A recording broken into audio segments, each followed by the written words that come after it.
பல நோய்களுக்கு நம்ம உடல் நல பிரச்சனைகளுக்கு ஒரு முக்கியமான ஒரு தீர்வு எளிதில் எங்கும் கிடைக்கக்கூடிய ஒவ்வொருத்தர் வீட்லேயும் இது இருக்குங்க அப்படின்னு சொல்ற அளவுக்கு இது நான் எல்லார் வீட்லேயுமே இதை நம்ம வளர்க்க ஆரம்பிப்போம். நம்ம ஜென்ரலாக ஒரு செக்கப் எடுத்து பாருங்களேன், பிளட் டெஸ்ட் எடுத்து பார்த்தீங்கன்னா எவ்வளோ பேருக்கு ஹீமோகுளோபின் லெவல் குறைவாக இருக்குது இல்லைங்களா? அந்த ஹீமோகுளோபின் லெவல் குறைவாக இருக்குது. ஸோ அதை நம்ம சரி செய்யறதுக்கு சிம்பிளாக இயற்கை கொடுத்த ஒரு மிகப்பெரிய வரம் தான். Welcome to Nitya's Varam, where ancient Siddha tradition meets modern healing. Experience the difference. வரம் நேயர்களுக்கு வணக்கம். நான் டாக்டர் நித்யா, சித்தா பிசிஷியன். சித்தர்கள் அருளால் தொடர்ந்து பல பதிவுகளில் நிறைய விஷயங்களை நம்ம பார்த்துட்டு வரோங்க. அதன் அடிப்படையில் இந்த பதிவில் நம்ம என்ன பார்க்க போகிறோம்? பல நோய்களுக்கு நம்ம உடல் நல பிரச்சனைகளுக்கு ஒரு முக்கியமான ஒரு தீர்வு எளிதில் எங்கும் கிடைக்கக்கூடிய ஒவ்வொருத்தர் வீட்லேயும் இது இருக்குங்க அப்படின்னு சொல்கிற அளவுக்கு இது நான் எல்லார் வீட்லேயுமே இதை நம்ம வளர்க்க ஆரம்பிப்போம். அதுதான் முருங்கை. இந்த முருங்கை மரம் அப்படின்னு சொல்கிறது நம்மளுடைய செல்லப்பிள்ளைனே சொல்லலாம். எல்லார் வீட்லேயுமே முருங்கை மரம் நம்ம வச்சுருந்தோம். ஆனால் இப்போது நம்ம அதெல்லாம் மறந்துட்டு வரோன்னு வச்சுக்கோங்க. ஆனால் இன்றைக்குமே நிறைய பேர் வீடுகளில் கண்டிப்பாக ஒரு முருங்கை மரம் இருக்குங்க. கீரையாக இருக்கட்டும், முருங்கை காயாக இருக்கட்டும், முருங்கை மர பட்டை, அதனோட பிசினாக இருக்கட்டும், அதனுடைய பூக்கள் எல்லாமே நமக்கு மருத்துவ குணம் நிறைஞ்சது. குழந்தைகள்லேருந்து வயதானவர்கள் வரைக்கும் முருங்கை கீரை அவ்வளோ நல்லதுன்னு சொல்லலாம். இன்றைக்கி நம்ம ஜென்ரலாக ஒரு செக்கப் எடுத்து பாருங்களேன், பிளட் டெஸ்ட் எடுத்து பார்த்தீங்கன்னா எவ்வளோ பேருக்கு ஹீமோகுளோபின் லெவல் குறைவாக இருக்குது இல்லைங்களா? அந்த ஹீமோகுளோபின் லெவல் குறைவாக இருக்குது. ஸோ அதை நம்ம சரி செய்யறதுக்கு சிம்பிளாக இயற்கை கொடுத்த ஒரு மிகப்பெரிய வரம் தான் முருங்கைக்கீரை. நிறைய பெண்களுக்கு ஹீமோகுளோபின் லெவல் குறைவாக இருக்கும். வெள்ளைப்படுதல் அப்படின்ற ஒரு பிரச்சனை இருக்கும். இந்த வெள்ளைப்படுதல் பிரச்சனையை சரி செய்யறதுக்கும் ஹீமோகுளோபின் லெவல் நார்மலாக இருக்கிறதுக்கும் முருங்கைக்கீரை ரொம்ப பெஸ்ட்டு. நீங்கள் வேணால் பாருங்களேன், நீங்கள் பிளட் டெஸ்ட் எடுத்து பார்த்துட்டீங்க, ஹீமோகுளோபின் லெவல் 7 கிராம்ஸ் 8 கிராம்ஸ் இந்த மாதிரி ரொம்ப குறைவாக இருக்குதுன்னு வச்சுக்கோங்களேன். கண்டிப்பாக நீங்கள் முருங்கைக்கீரையை நான் சொல்கிற மாதிரி யூஸ் பண்ணி பாருங்கள். ஒரு மாதத்துலேயே நல்ல ரிசல்ட் உங்களுக்கு கிடைக்கும்.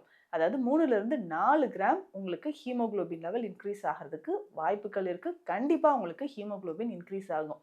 ஹீமோகுளோபின் லெவல் குறைஞ்சிடுச்சு, தலை கிருகிருன்னு சுற்றுதுங்க, என்னால் நடக்க முடியல, ஒயிட் டிஸ்சார்ஜ் அதிகமாக இருக்குது, இந்த மாதிரி நிறைய பிரச்சனைகள் உங்கள் உடலில் இருந்துச்சுன்னா அது சரியாகிறதுக்கு சிம்பிளாக நீங்கள் முருங்கைக்கீரையை பயன்படுத்திக்கலாம்.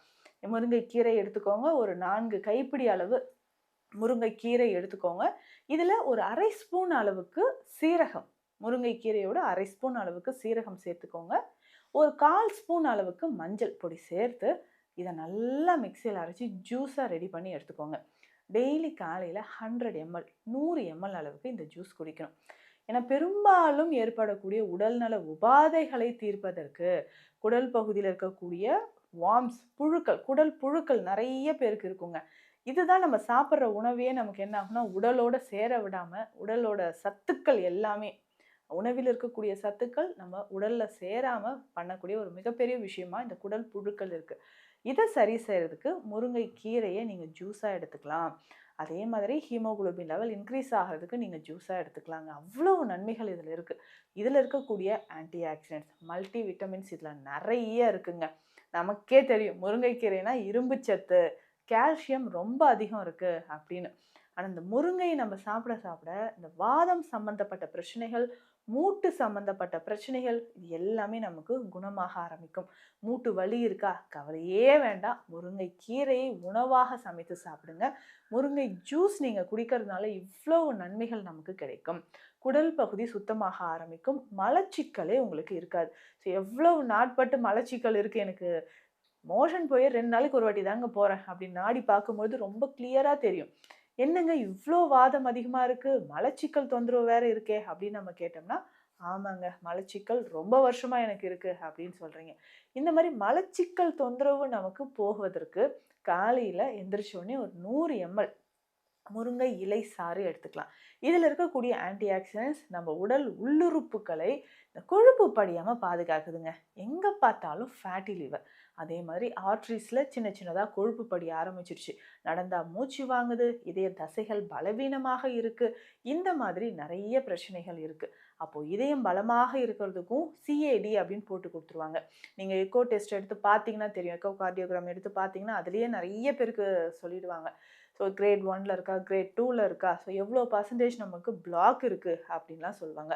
ஸோ இந்த மாதிரி வேல்வில் ஏதாவது ப்ராப்ளம் இருந்தால், மிட்ரல் வேல்வையோ ட்ரைகஸ்பிட் வேல்வ்லையோ உங்களுடைய ஹார்ட்டில் வேல்வில் ப்ராப்ளம் இருந்துச்சுன்னா அவர்களுக்கு ஏற்ற ஒரு பானம் அப்படின்னா இந்த முருங்கைக்கீரை சாறு. ரெகுலராக இதை நம்ம குடிச்சிட்டு வரலாம். ஒரு 21 நாட்களோ 48 நாட்களோ நீங்கள் அதை தொடர்ந்து பயன்படுத்தி பாருங்களேன். உங்களுடைய உடல் நலனில் நல்ல முன்னேற்றம் தெரிய ஆரம்பிக்கும். ஸோ வயிறு சம்மந்தப்பட்ட பிரச்சனைகள் முக்கியமாக பெண்களுக்குங்க. ஸோ பெண்களை பொறுத்த வரைக்கும் ஸோ அந்த பீரியட்ஸ் டைமில் வரக்கூடிய அதிகமான வலி சித்த மருத்துவத்தில் இதை பெரும்பாடு அப்படின்னு சொல்லுவாங்க. ஸோ இதற்குமே இந்த சாறு குடிக்கும்போது நல்ல முன்னேற்றம் தெரியும். ஸோ ரொம்ப சிவியர் பெயின் இருக்கும், அந்த டைமில் ஒரு 2 days நான் லீவ் போட்டே ஆகணும், ஹாஸ்பிட்டலில் அட்மிட் பண்ணியே ஆகணுங்க, அந்த அளவுக்கு பெயின் எனக்கு இருக்கும்லாம் நிறைய பேர் வருத்தப்படுவீங்க. ஸோ இது நமக்கு சரியாகணும்னா ரொம்ப ரொம்ப சிம்பிளாக காலையில் எம்டி ஸ்டொமக்கில் முருங்கைக்கீரை சாறு நீங்கள் பயன்படுத்தலாம். ஸோ இதனோட சேர்த்து நம்ம என்ன பண்ணலான்னா தினம்தோறும் நம்ம இந்த முருங்கைக்கீரை சமையலில் சேர்த்துக்கலாம். ஸோ இந்த கீரை சாறு எடுக்கும்போதே நம்ம கீரையும் சமைச்சு சாப்பிடணுமா அப்படின்னா ஏதாவது ஒன்று நீங்கள் எடுத்துக்கலாம். ஸோ சாறு காலையில் எடுக்கிறீங்கன்னா மதிய வேளையில் நீங்கள் முருங்கைக்கீரையை சமையலாக எடுத்துக்கலாம், சமைத்து நீங்கள் சாப்பிட்லாம். ஸோ இதனோட வேர்க்கடலை சேர்த்து சாப்பிட்றது நம்ம வழக்கத்தில் இருக்குங்க.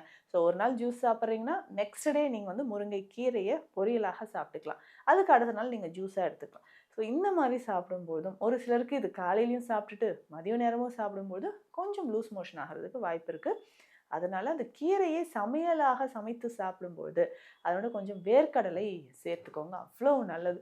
ஸோ வேர்க்கடலையை சேர்த்து முருங்கைக்கீரை, சின்ன வெங்காயம் இது எல்லாமே சேர்த்து சாப்பிடும்போது உங்கள் உடல் நலனுக்கு அவ்வளோ நன்மைகளை இது தருது அப்படின்னு சொல்லலாம். ரெகுலராக இதை ஃபாலோ பண்ணிக்கிட்டே வாங்க. இன்னொரு முக்கியமான விஷயம் என்ன தெரியுங்களா, நிறைய பேருக்கு சருமம் சார்ந்த பிரச்சனைகள் இருக்கும். தோலில் வந்து எனக்கு அரிப்பு இருக்குங்க, காரணமே இல்லாமல் தடிச்சு போகுது, என்ன ரீசன்னே தெரியல, ஏன் இவ்வளோ அரிப்பு எனக்கு உடம்புல ஏற்படுது அப்படின்லாம் யோசிப்போம். ஸோ அந்த மாதிரி சரும பிரச்சனைகள், தோல் சார்ந்த பிரச்சனைகள் சரி செய்கிறதுக்கு முருங்கைக்கீரை சாறு நீங்கள் காலையிலே குடிச்சிடலாம். எதற்காக அப்படின்னா இது ஒரு பெஸ்ட் பிளட் பியூரிஃபையர். அதாவது ரத்தத்தில் இருக்கக்கூடிய கழிவுகளை வெளியேற்றுறதுக்கு முருங்கைக்கீரை சாறு ரொம்ப முக்கியம். அப்போ பிளட்டில் இருக்கக்கூடிய டாக்ஸின்ஸ் ரிமூவ் ஆகணும், அதாவது நிறைய பேருக்கு பேட் கொலஸ்ட்ரால் இருக்கும் இல்லைங்களா, அது சரியாகணும்னா முருங்கைக்கீரை சாறாக எடுத்துக்கோங்க. நம்ம ரத்தத்தில் இருக்கக்கூடிய கழிவுகள் வெளியேறதுக்கு, நம்ம ரத்தத்தில் இருக்கக்கூடிய பேட் கொலஸ்ட்ரால் வெளியேறதுக்கு, கல்லீரலில் ஃபேட் இருக்கா அது தணியறதுக்கும் முருங்கைக்கீரை ரொம்ப ரொம்ப முக்கியமானது. ரெகுலராக இதை ஃபாலோ பண்ணிக்கிட்டே வாங்க. அதே மாதிரி இந்த ஃபைப்ராய்டு யூட்ரஸ் இருக்குது இல்லைங்களா, இவங்க ஃபைப்ராய்டு யூட்ரஸ் இருக்கக்கூடிய பெண்கள் என்ன செய்யலாம் அப்படின்னா இந்த முருங்கைக்கீரை இருக்குது இல்லைங்களா, இது ஒரு 2 கைப்பிடி எடுத்துக்கோங்க. இதனோட ஒரு 2 கைப்பிடி அளவு வாழைப்பூ, வாழைப்பூன்னு நல்ல ஒரு துவர்ப்பு சுவை இருக்கக்கூடியது. இப்போ முருங்கைக்கீரை, வாழைப்பூ ரெண்டும் சேர்த்து நீங்கள் ஜூஸ் மாதிரி அரைச்சி ஃபில்டர் பண்ணி எடுத்துக்கோங்க. இது கூடயே நான் சொன்ன மாதிரி கொஞ்சம் மஞ்சள் பொடியும் சீரகமும் சேர்த்துக்கணும். ஸோ பெண்கள் இதை தவறாமல் செஞ்சுட்டு வாங்க. எவ்வளவு நாட்பட்ட இர்ரெகுலர் பீரியட்ஸாக இருக்குது, வெள்ளைப்படுதல், பிசிஓடி ப்ராப்ளம் இருக்குது அப்படின்னாலும் முருங்கைக்கீரையோட வாழைப்பூ ஒரு கைப்பிடி அளவு சேர்த்து இதை ஜூஸாக ரெடி பண்ணி காலையில் எம்டி ஸ்டொமக்கில் குடிச்சிட்டு வரணும். அவ்வளோ பெஸ்ட்டான ஒரு ரெமெடி அப்படின்னு சொல்லலாம். ஏன்னா முருங்கைக்கீரையில் அவ்வளோ சத்துக்கள் இருக்குது. மூட்டுக்கள் நிறைய பேருக்கு நடக்க முடியல, லிகமெண்ட் டேர் ஆகிடுச்சு, மூட்டு வலி இருக்குது அப்படின்னு சொன்னீங்கன்னா முருங்கைக்கீரையை உணவில் அடிக்கடி சேர்த்துக்கோங்க.